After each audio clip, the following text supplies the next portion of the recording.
Happy Friday, everyone. On today's Locked On NHL, we look ahead in the future to the NHL beyond the Gary Bettman era. You're Locked On NHL, your daily podcast on the National Hockey League. Part of the Locked On Podcast Network, your team every day.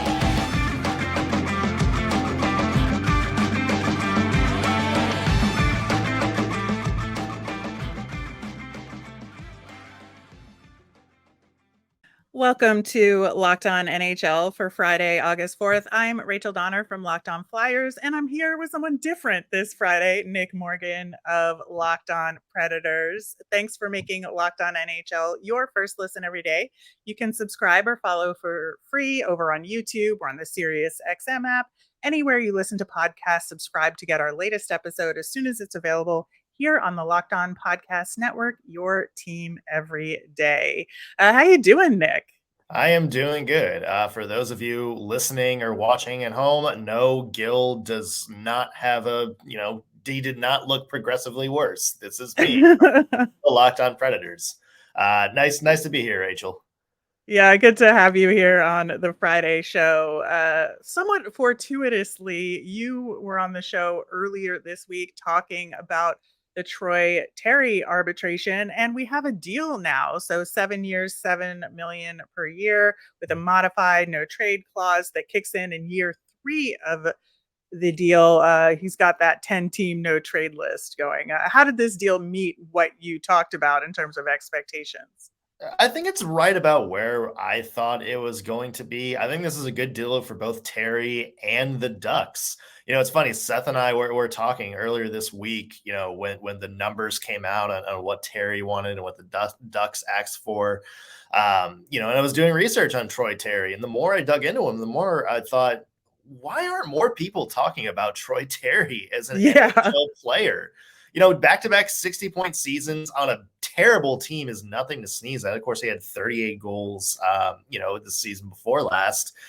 And this is a guy, the defense is average, which is kind of what you want out of a, top line scoring winger.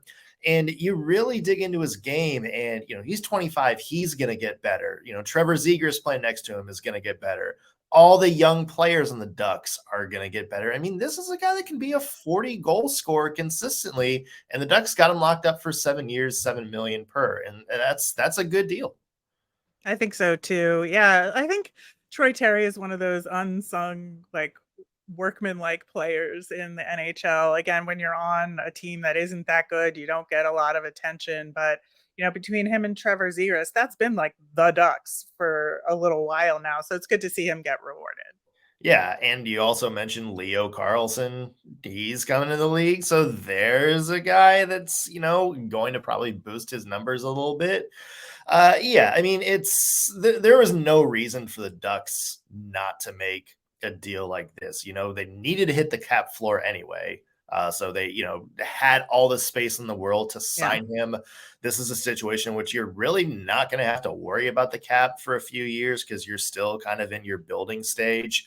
So, even if, maybe the Ducks thought it was a slight overpay, there's really no reason not to make this deal. And they got it done, and they got, a big piece of their future, I think, locked in. Yeah, another team that went to arbitration was the Boston Bruins and Jeremy Swayman. So he had an arbitration hearing. They wound up with a 1-year deal for $3.475 million. That sounds about right to me for him. And doing the 1-year deal, I think, is super smart. There's a lot of question marks with the Bruins right now with the recent retirements that have happened. And I think the Bruins are going to need some time after this upcoming season to kind of reset themselves. Yeah, that's going to be one of the more interesting teams to watch this season because, all this is happening after the best regular season I know. in NHL history. And then all of a sudden, old Mr. Salary Cap comes in and you have to kind of revamp your entire team. And I'm kind of curious, I want to get your opinion on this, Rachel. Do you think that we are maybe less than a year away from the Bruins having to pick between Linus Ullmark and Jeremy Swayman?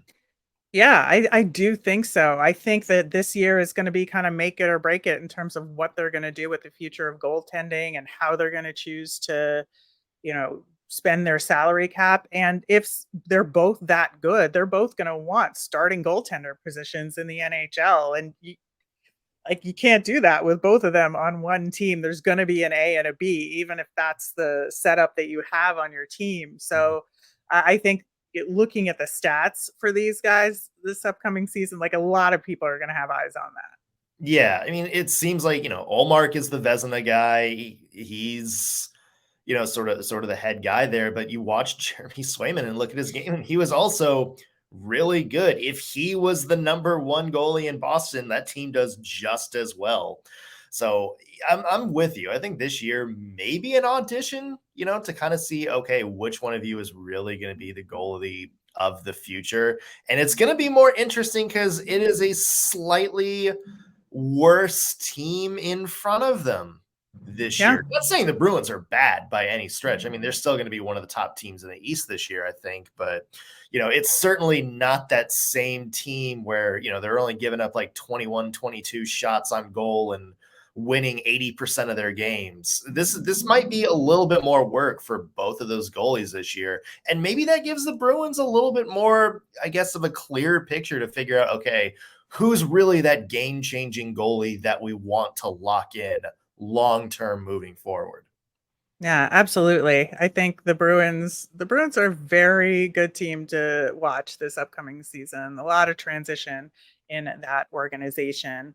I want to switch gears to our main topic of the day, and that is looking at the NHL without Gary Bettman. And we do know, he just recently passed his 30-year mark with the NHL. It seems weird to think about the league without him.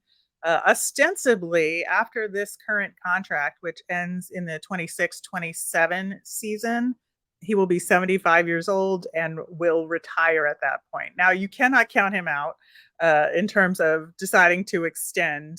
He seems like that kind of guy. Like, do you think he'll actually retire then? First off, It's like one of those things where I don't think you can count him out until he's ready. It's like Tom Brady, where every year you're like, this is the year, this is the year. It'll be Gary Bettman like retiring, and then 6 months later being like, nah, never mind, I'm coming back. I got that itch again. One no. league to another CBA nightmare. Yeah, well, we'll get into the CBA. Yeah.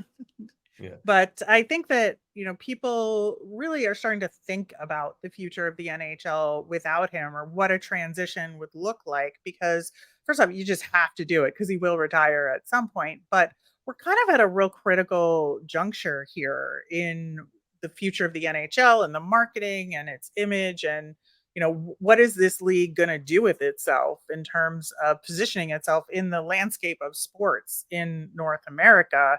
And it seems like, from my perspective, you would need a different kind of leader to move us into the future here.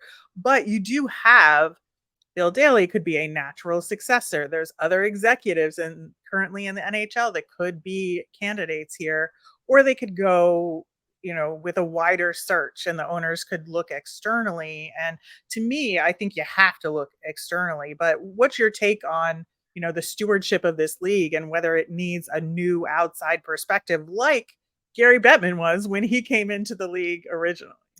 I mean, it's certainly going to depend on what this league looks like in 4 years. There's a lot that can change, but as of right now, I'm with you. Like, I think they need a different voice in that room, and nothing against Bill Daly. By all accounts, really good executive in the NHL. A lot of the owners like him. Responsible for a big piece in a lot of the positive things that have happened in the NHL. But you just look at where the direction of the league is going and sort of the lack of interest around sort of the mainstream sports. And you mentioned it, and we're going to get into this, in a little bit, just the way they market themselves. They need to, I think, just have a different idea, a different grand approach at how to do this. And I think that does require somebody from the outside or, maybe somebody from the NHL, but in a different sort of light. Maybe instead of, an owner executive, maybe it's, a former player, GM kind of thing that, maybe has a business background that you just kind of elevate. But they need to do something different rather than just, sort of linear pass the torch. Yeah, I absolutely agree with you there. Well, we have a lot more to talk about related to this topic. We're going to look at the timing of it related to some of the big tent poles of what the commissioner does, and we will get to that coming up next.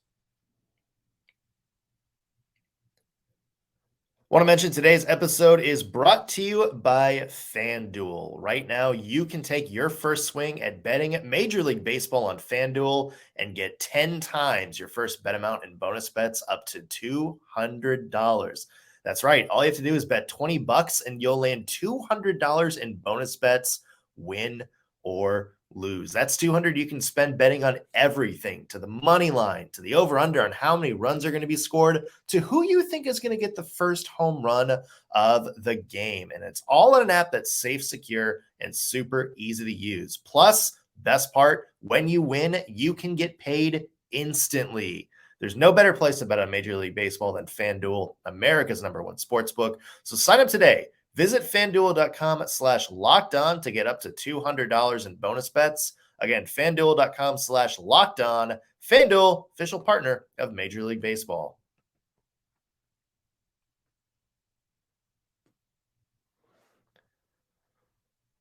All right, so continuing our conversation about what the NHL could look like without Gary Bettman. And I think one of the big things, given that there really seems to be an end date here, is how do you start making that transition to a new era? And how do you make sure that the things that need to stay consistent will do so, but then also bring in new voices that are going to help shepherd you into whatever the NHL could look like without him? It starts with, I think you got to start with just the marketing of the league and how this league is perceived around the world. And it's, hockey fans love it. Like, hockey fans are going to love hockey no matter what. But you really need to grow the fan base and get more casual fans in there. Like, even if you don't watch the NBA, if LeBron James is playing Steph Curry, you're going to want to tune in to that game because it's, it's best on best. Or maybe you're not a soccer fan, but you will watch the World Cup if it's Messi versus Ronaldo. You got to build up those kind of sort of casual interest things. And the NHL really hasn't done a good job of that. We've talked a lot about, them marketing teams rather than marketing players. How often have you seen the Edmonton Oilers play, the Washington Capitals on national TV? That should be the matchup that everybody wants to tune in for because it's Connor McDavid versus the legend, Alexander Ovechkin. But, on the surface, it's just like, oh, here's a random team from Edmonton playing, Washington. Oh, I've heard of Ovechkin.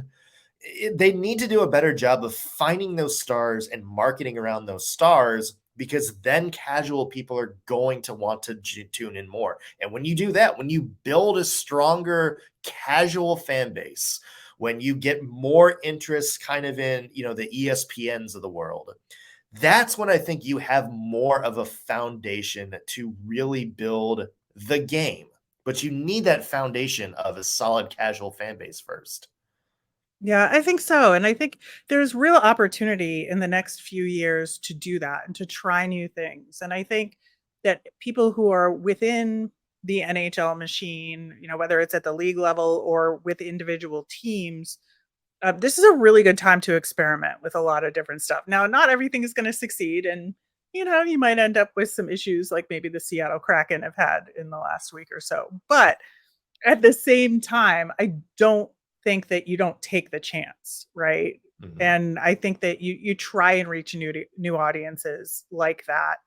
Maybe just not in that way that the Kraken did, but I do think that there are opportunities there, and people who can be successful in that will get eyes on them and be part of whatever the new NHL is after Mhm. Bettman leaves. And I think that's really where you need to go, is like use these like waning years of Bettman's era as like an experimentation ground. Here's my question to you though, is Gary Bettman is somebody who is a notorious defender of the NHL to almost a fault. Where if it's the NHL's idea, he is going to fight for that, whether the reaction or not. Do you really see him stepping up and being like, okay, we got to change the way we market these players. We got to, put focus more on the players instead of the teams? Or do you see him kind of, standing pat on and sort of defending how the league is marketed so far? Yeah, I think he's going to do a lot of that. And, I think that given that it's really the owners that are his boss and not the rest of us, or not the teams or the players, that he's going to be beholden to them. But that's where I think individual teams can step up and start piloting programs that'll really change the way that people look at hockey, the way that people look at this league, hopefully in a positive light. We all know the league has its problems and whatnot, but I think with some of the young superstars, especially the ones that just got drafted, I mean, having Connor Bedard is a tremendous opportunity, and that's where you can sort of marry the original six kind of thing of the Chicago Blackhawks with the future of the game, and that's where you can kind of make some of those bridges connect.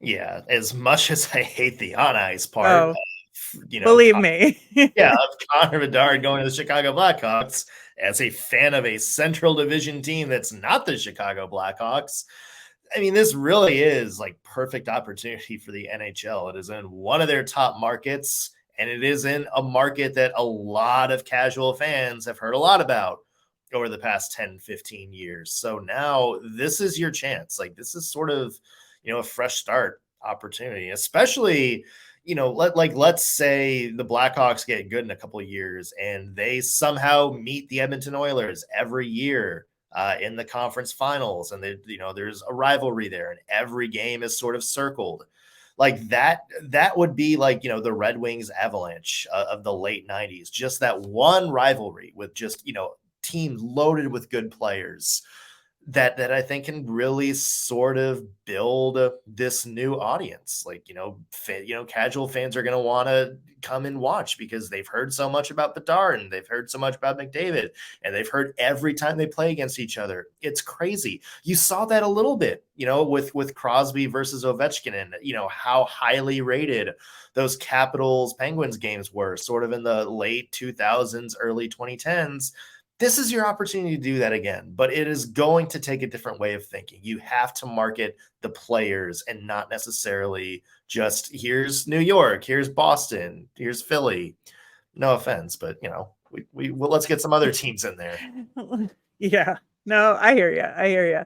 I do think the other aspect of this is that because Gary Bettman has been around so long, he's his own personality and his own aspect of the league. And, there's a tradition of booing him at events, which I think has gotten a little stale and tired. I would just like do something a little different these days. Yeah. But I understand it. But the NHL is not Gary Bettman. And I think that's where we have to think about it differently and make sure that the league is looking toward having the commissioner not be the main personality of the league and focus on the players, like you're saying.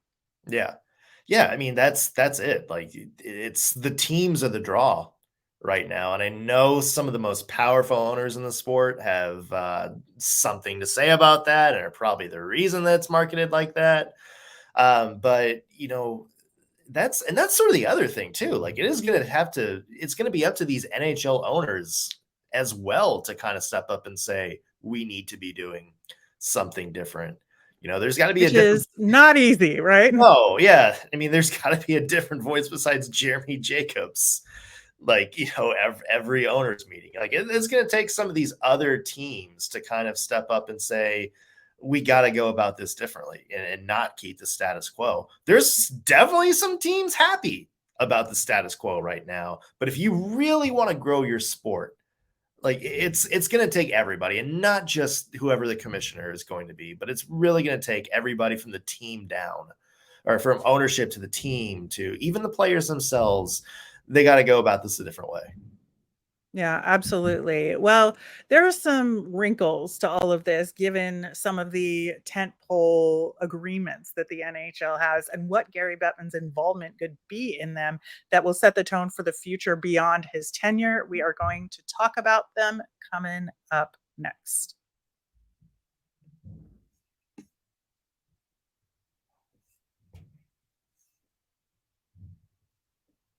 All right. So here's the thing.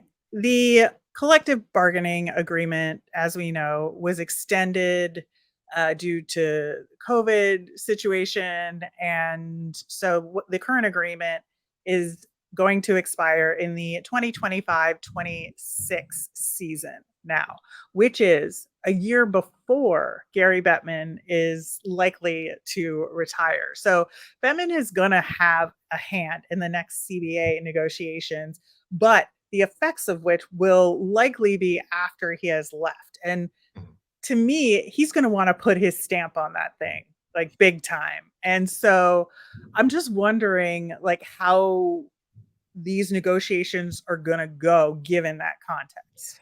Well, it's the players are going to want some big, I guess, little thank you packages from the owner, considering they gave up a lot. Yep. During the COVID negotiations, we talk about the flat cap, we talk about escrow and all that, and they really took a hit on player salaries and player contracts, and some of that. And now that let's assume the world is sane for 2-3 more years, and teams start getting more money under them, and the revenue is back, and in some cases growing. The players are going to want to step up and be like, okay, we gave you a lot of concessions to kind of keep the NHL up and running during this pandemic, and keep all the teams in a healthy spot. Now it's time for you guys to kind of take care of us. So I think this is going to be this is maybe going to be a negotiation cycle where the players are maybe a little bit more willing to put their foot down on some of these instances. Well, of course, the Players Association has a different leader now than they did for the last negotiation. So there's going to be that element of it as well. Um, but I think you're right. I think the players, if they don't play hardball this time around, like I don't know what they're doing because Yeah. I really think they need to stand firm in this upcoming negotiation and get everything that they want. I think also with changing media, there needs to be more ground rules around media and likenesses, and that could affect their income in terms of where their likeness is being used. I think that'll be a big deal. And I do think that there has to be more guarantees for them. And I think that Bettman is going to want to do the owners a solid on his way out the door as kind of saying, thank you for letting me stick around for 30 plus years. Mhm. And that just could have like ramifications to this negotiation. And it could, I think, throw an unnecessary wrench into it. It's going to be tense. I think this might be the most tense negotiations that we've seen maybe since that 05-06 lockout, or 04-05, whatever. That's a whole lifetime ago. It's 2 lockouts ago. Hmm. It's going to be tense because I think there's going to be a lot of people on both sides that think they're going to be owed something from the other. And so maybe this kind of gets more personal rather than just, okay, let's look at this from a fresh business perspective. You're going to see, a lot of, people going to bat on both sides and kind of wanting to put their foot down and making sure they got the better deal. I'm curious, Rachel, what the Olympics and what that situation Yeah. is going to play into this, because after the debacle from the past 2 Winter Olympics, it's clear the NHL players want to go there. It's clear the fans want to go there. It is clear that the Gary Bettman and most of the owners don't want any part of it unless there is a big something in it for them, which IOC is not going to give them. So I'm No, curious, what they do want that sweet, sweet TV money. yeah, exactly. So I'm curious, like, what role do you think that is going to play into negotiations? Yeah, I think that's gonna be a huge part of it. I think that it's going to be something that will affect Gary Bettman on his way out the door, right? Whereas he's going to want to establish that, say, yes, I did that. I gave you NHLers in the Olympics again, as part of his legacy, but he's going to have to do it in a way that also pleases the owners. And that is a tough road to walk for him, I think. And I think that will also affect the TV deal, right? Because ostensibly the TV deal will have 1 year left when he leaves. And so the beginnings of the renegotiations will be there. And with potential Olympic negotiations rolled in with NBC and the fact that NHL is no longer with NBC and it's all interconnected, right? Right. And that TV deal, that's the other big thing because it doesn't Yeah. seem like NHL is totally happy with, how this current TV deal has played out. I mean, we just had a Stanley Cup Finals where every single game was on cable rather than, network TV. None of the other big four leagues had that problem. I mean, even, leagues like the MLS and WNBA and NWSL had their championship games on network TV. The NHL didn't. I mean, you Yep. have Stephen A. Smith trashing the league, and his network owns the TV right deals for that league. And it's just I don't think that this has played out the way the NHL thought it was going to when they signed that deal with ESPN. I thought they were kind of thinking, okay, we're going to get back sort of the pantheon here. We're going to get all these eyes back on the product. And it's in a way it's kind of done the opposite. And I can't believe I'm saying this, but in terms of coverage, in terms of kind of widespread marketing, was the NBC deal better? Could be. I Yeah, know. that's a rough thing to The ask. yeah, the broadcast and the quality of it aside, in terms of reach and in terms of the plan around it, an argument could be made. Absolutely. I do think there's one more big question: is that will Gary Bettman want to add expansion or relocation to his legacy before he leaves? Yeah, I mean, sure. I mean, if is there anybody other than Arizona that you move at this point? And he seems hell bent on keeping that team in Arizona. I mean, I feel like if there's going to be expansion, two more teams, maybe one sort of back in Quebec, Hamilton, sort of, another Canadian team, and then see maybe if you can expand into one more major U.S. market, Houston, Kansas City, maybe. That's going to be the big thing. I don't want it to get to a point where it's like, there's too many teams. It's too saturated. Yeah, I think to me, he has his expansion legacy already set. And I feel like he's going to leave that to the next person in charge, that whatever decisions are made on expanding the league, there may be a relocation if it becomes necessary. I don't think he wants it because, again, that's part of his legacy.